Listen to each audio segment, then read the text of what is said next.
It was a blessing. It was a blessing playing for Pat Dye and his staff down at Auburn.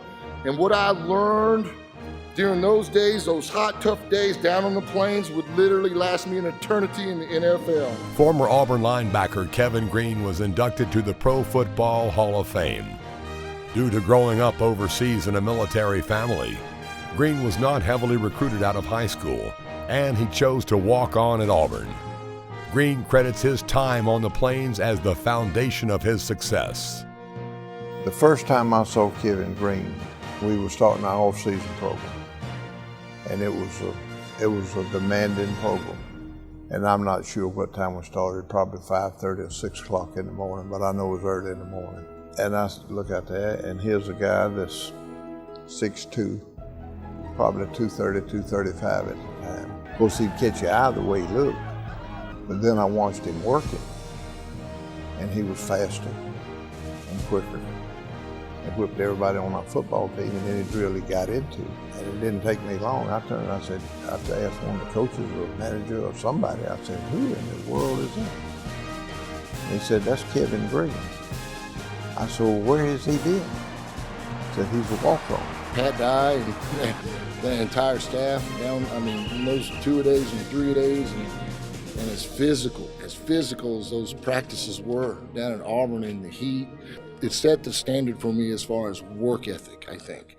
I really thought playing the games on Saturday was actually kind of like a day off because they were easier than practice. We were all about fundamentals and technique and the physicality of the game. And that carried me for 15 years in the league. And I can remember Coach Witt pulling him to the side, and he said, Coach Witt told him, son, that's not good enough to win here at Auburn. And from that point on, Kevin said that he had to make a change. He had to make a change in his life, so he started working harder every day on the plains. And the next thing I knew, a year later, he was getting after it. He was intimidating a lot of guys and was going toe-to-toe. And he became a player to compete with.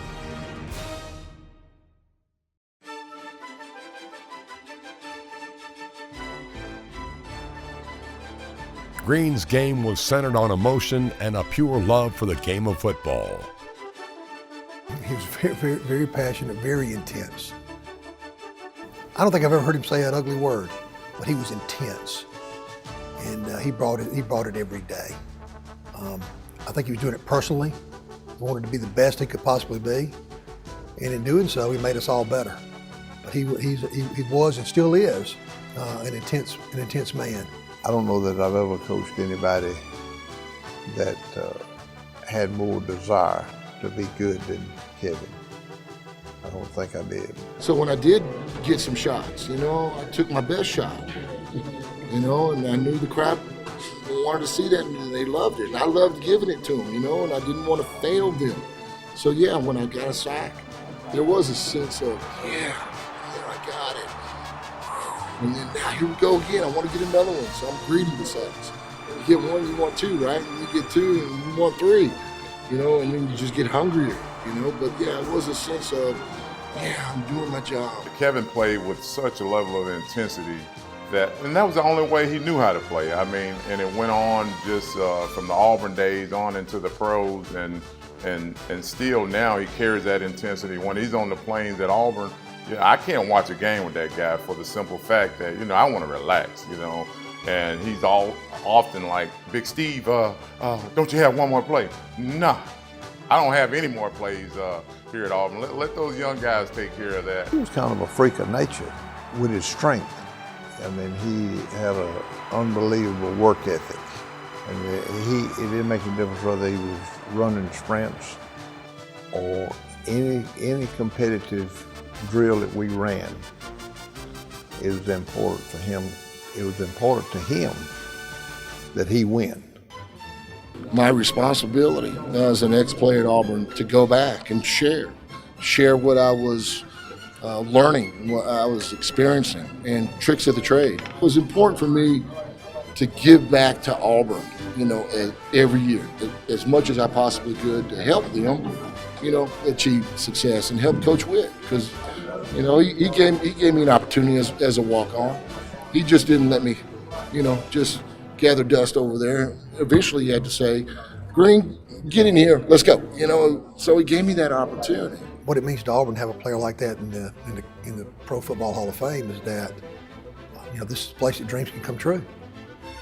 And he's a living example of, you come here, you walk on, you work hard, you do everything that Auburn Creed talks about, you'll have a chance to be successful.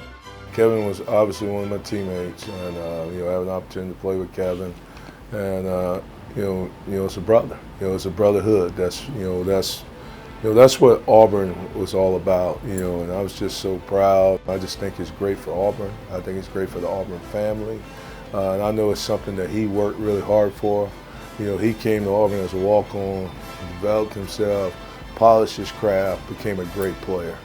One thing I'll say about that dude, I know he loves God, he loves his family, then he loves the military. You know, and I got lucky to catch him at the end of his speech with that salute, and I got lucky to get that snapshot. And he loves Auburn. War, that's what it's all about. I love Auburn, I am Auburn, and more damn Eagle to all my brothers and sisters out there.